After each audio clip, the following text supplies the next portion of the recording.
Hi friends, ఈ వీడియోలో Nifty and bank Nifty analysis చేసుకుందాం. దాంతోపాటుగా ఒక 4-5 స్టాక్స్ గురించి కూడా మాట్లాడుకుందాం.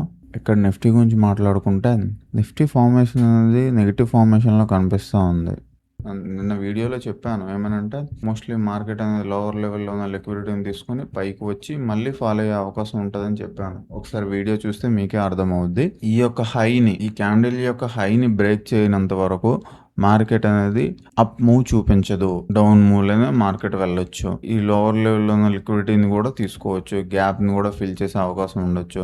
వన్స్ ఈ గ్యాప్ని ఫిల్ చేసిన తర్వాత ఈ గ్యాప్ కూడా ఫిల్ చేయొచ్చు. ఎక్కడ పెద్ద మార్కెట్ మ్యానిపులేషన్ అనేది జరుగుతుంది అంటే ఈ లెవెల్కి వన్స్ వచ్చిందంటే మార్కెట్ మూమెంటం అనేది డిసైడ్ అయిపోతుంది, up Muvva are down Muvva అనేది. వన్స్ డౌన్ మూవ్ వచ్చినట్లయితే ఇలా ఉంటుంది. కానీ ఈ క్యాండిల్ యొక్క ప్యాటర్న్ చూసినట్లయితే బేర్స్ యొక్క పవర్ అనేది తక్కువగా ఉంది, బుల్స్ యొక్క పవర్ అనేది ఎక్కువగా ఉంది.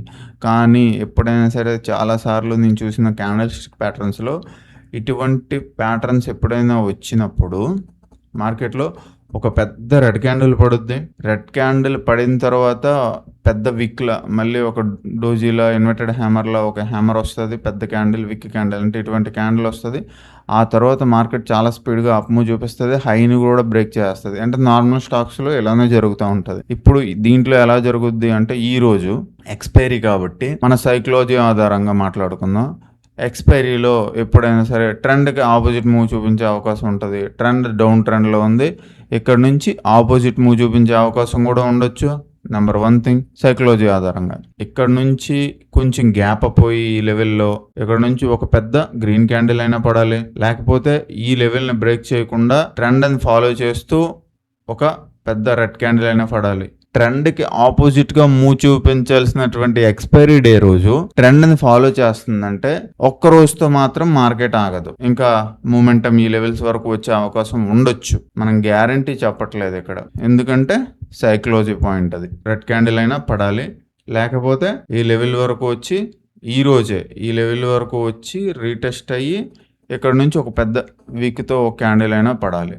ఇది గ్రీన్ క్యాండిల్ పడవచ్చు, ఆ విధంగానే ఫామ్ అవ్వాలి. ఈ 3 టైప్ ఆఫ్ క్యాండిల్స్ అనేది నిఫ్టీలో ఫామ్ అవ్వచ్చు. మోస్ట్లీ బ్యాంక్ నిఫ్టీలో కూడా అలానే కనిపిస్తూ ఉంది. బ్యాంక్ నిఫ్టీలో ఇటువంటి అన్డెసిసివ్ క్యాండిల్ అనేది ఇక్కడ కనిపించింది. ఈ అన్డెసిసివ్ క్యాండిలే ఇక్కడ లెవెల్స్ని సెట్ చేసేసింది ఆల్రెడీ. మార్కెట్లో ఈ లెవెల్ని బ్రేక్ చేసినట్లయితే ఈ లెవెల్స్ వరకు కూడా వచ్చే అవకాశం ఉంటుంది. మార్కెట్ అప్ మూవ్ చూపించాలనుకుంటే ఒక బిగ్ గ్రీన్ క్యాండిల్ అయినా పడాలి ట్రెండ్కి ఆపోజిట్గా. ఇక్కడ నుంచి ఈ లెవెల్ని బ్రేక్ చేస్తూ ఒక బిగ్ రెడ్ క్యాండిల్ అయినా పడాలి. కానీ ఎక్స్పైరీ డే రోజు అంత మూమెంటం అయితే మార్కెట్లో ఇవ్వరు, వాలటాలిటీ జరగవచ్చు. నెక్స్ట్ రోజు ట్రెండ్ అని ఫాలో అవ్వచ్చు. ఇది మీరు గుర్తించండి. నిఫ్టీ అండ్ బ్యాంక్ నిఫ్టీ రెండింటిలో కూడా ఇదే జరగవచ్చు. రెడ్ క్యాండిల్ పడితే ఇది కొంచెం కన్సర్నే, ట్రెండ్ ఫాలో చేస్తుంది అన్నమాట మార్కెట్ అని అర్థం చేసుకోవాలి. అండ్ ఇది bank Nifty analysis related. Next మన స్టాక్స్ గురించి మాట్లాడుకుంటాం. ఇక్కడ క్వాలిటీ ఫార్మాలో మార్కెట్ అనేది ఆఫ్టర్ కన్సోలిడేషన్ అయ్యి బిగ్ కన్సోలిడేషన్ అయ్యి బ్రేక్అవుట్ అవ్వటానికి ప్రయత్నిస్తూ ఉంది. నేను ఏ స్టాక్స్ లో చెప్పినా సరే నేను ఇంట్రాడే ఓరియంటేషన్ అయితే చెప్పను బ్రో, బాగా గుర్తుపెట్టుకోండి. I avoid intraday.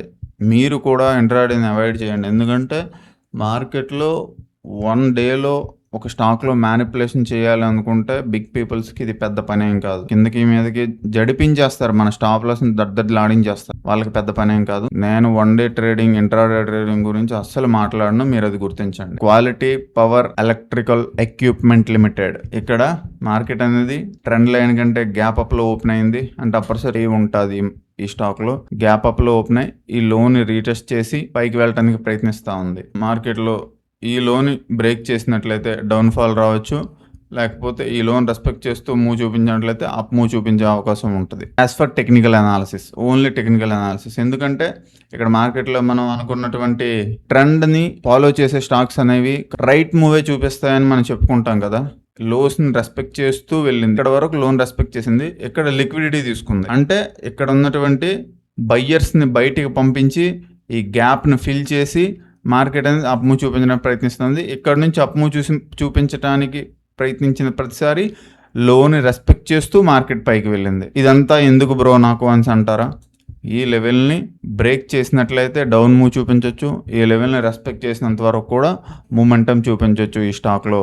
And next stock Oberoi Realty. ఇది మనం ఒక ప్యాటర్న్గా కన్సిడర్ చేస్తాం. ఇక్కడ నుంచి వీక్లీ టైం ఫ్రేమ్లో ఏది ఇంట్రాడే ఓరియంటేషన్ మాట్లాడినా మీరు ఇది గుర్తుపెట్టుకోండి. ఇక్కడ నుంచి మూమెంటం చూపించే అవకాశం ఉండొచ్చు ఈ స్టాక్లో కూడా. నెక్స్ట్ లిక్విడిటీ వన్స్ ఈ లెవెల్ని బ్రేక్ చేసినట్లయితే ఈ స్టాక్కి నెక్స్ట్ లిక్విడిటీ లెవెల్ ఇది అవుతుంది యాజ్ ఫర్ టెక్నికల్ అనాలిసిస్ ఆధారంగా. ఇంకో విషయం ఏంటంటే ఈ స్టాక్స్లో నేను ఫండమెంటల్స్ అనేవి అస్సలు చూడలేదు, ఓన్లీ టెక్నికల్ ఓరియంటేషన్ ఆధారంగానే ఈ అనాలిసిస్ చేసి చెప్తున్నా. ఫండమెంటల్స్ అరే ఇంత వరస్ట్ స్టాక్ గురించి ఎందుకు చెప్పా అని మాత్రం నాకు క్వశ్చన్ చేయకండి. నేను ఫండమెంటల్స్ అస్సలు చెక్ చేయలేదు కూడా, మీరు ఇది గుర్తించండి. టైం లేకపోవటం వల్ల నేను ఫండమెంటల్స్ చెక్ చేయలేకపోయాను. మీరు ఒకసారి ఫండమెంటల్స్ చెక్ చేయండి ఈ స్టాక్స్లో, అర్థమైందా? ఇక్కడ కూడా చూసినట్లయితే మార్కెట్ అనేది లోవర్స్ లోస్ని రెస్పెక్ట్ చేస్తూ మార్కెట్ అప్ మూవ్ చూపించడానికి ప్రయత్నిస్తూ ఉంది. యాజ్ ఫర్ టెక్నికల్ అనాలిసిస్ మార్కెట్లో ఒక రూల్ ఉంటుంది, first swing, second swing, third swing, fourth swing and fifth swing.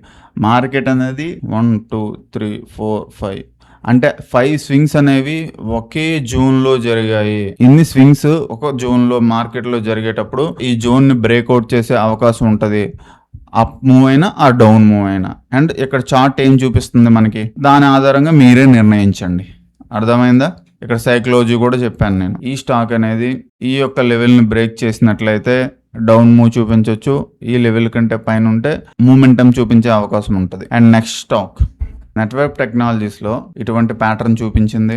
Market చూసినట్లయితే ఎంత నైస్ ప్యాటర్న్స్లో బ్రేక్అవుట్స్ ఇవ్వడానికి రెడీ అయిందంటే ఇక్కడ కూడా చూసినప్పుడు హయ్యర్ టైం ఫ్రేమ్లో మీరు చూడండి, first swing, second swing, third swing, fourth swing and fifth swing, 1 2 3 4 5 and 6 swing. అంటే మార్కెట్లో ఏం జరగవచ్చు అనేది మీరే ఊహించుకోండి. ఇక్కడ ఈ లెవెల్ని మార్కెట్ ఎప్పుడైతే బ్రేక్ డౌన్ చేస్తుందో మార్కెట్లో డౌన్ మూవ్ రావచ్చు, ఈ లెవెల్ని రెస్పెక్ట్ చేసేంత వరకు మార్కెట్లో అప్ మూవ్ వచ్చే అవకాశం ఉంటుంది నెట్వర్క్ టెక్నాలజీస్ ఆధారంగా.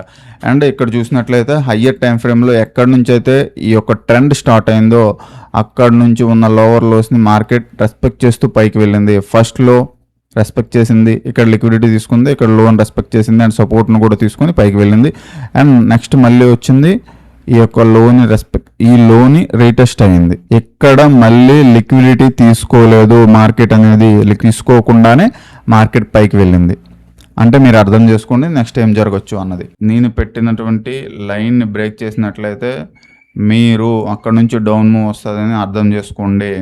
ఆ తర్వాత 2-3 డేస్లో కొంచెం మ్యానిపులేషన్ జరిగి పైకి వెళ్ళొచ్చు, అది అనదర్ మ్యాటర్. కానీ ఒక రైట్ మూవ్ చూపించాల్సిన స్టాక్ ఎప్పుడు కూడా మనం అనుకున్న లెవెల్ని రెస్పెక్ట్ చేస్తూ పైకి వెళ్తుంది. ఒక రాంగ్ మూవ్ చూపించాల్సిన స్టాక్ ఎప్పుడు కూడా మనం అనుకున్న లెవెల్స్ని రెస్పెక్ట్ చేయకుండా బ్రేక్ చేసి ఆ తర్వాత మ్యానిపులేషన్ జరుగుతూ ఉంటుంది, ఇది గుర్తించండి. ప్రికాల్ రిలేటెడ్ ఇంత కన్సోలిడేషన్ అయిన తర్వాత ఈ యొక్క లెవెల్ని మార్కెట్ అనేది బ్రేక్ చేసి పైకి వెళ్ళడానికి ప్రయత్నిస్తూ ఉంది. ఈ యొక్క లెవెల్ ఆధారంగా మాట్లాడుకుంటే మార్కెట్ అనేది ఈ యొక్క లైన్ బ్రేక్ డౌన్ చేసినట్లయితే డౌన్ మూవ్ చూపించవచ్చు. ఈ యొక్క లెవెల్ని మార్కెట్ అనేది రెస్పెక్ట్ చేసినట్లయితే మూమెంటం చూపించే అవకాశం ఉండొచ్చు. ఇక్కడ నుంచి మార్కెట్ అనేది లోవర్ లోస్ అని రెస్పెక్ట్ చేస్తూ పైకి వెళ్తా ఉంది, ఇది మీరు గుర్తించండి. ఇంత కన్సోలిడేషన్ తర్వాత స్టాక్ అనేది బ్రేక్అవుట్ చేసిందంటే మూమెంటం చూపించే అవకాశం ఉండొచ్చు. ఇది ఇలా చెప్పుకుంటే చాలా స్టాక్స్ ఉన్నాయి, కానీ అన్ని స్టాక్స్ మనం చెప్పలేం కదా. నేను ఎందుకు ఇవి చెప్పాను, ఏంటి ప్యాటర్న్స్లో ఉన్న బెటర్ థింగ్ అనేది మీరు ఒకసారి గుర్తించండి. సైకాలజీ కూడా యాడ్ చేసి చెప్పాను నేను, అర్థమైందా? ఇన్ఫర్మేషన్ వాల్యుబుల్గా అనిపించినట్లయితే లైక్ చేయండి అండ్ కామెంట్ చేయండి అండ్ సబ్స్క్రైబ్ చేసుకోండి. Thank you so much. Bye bye.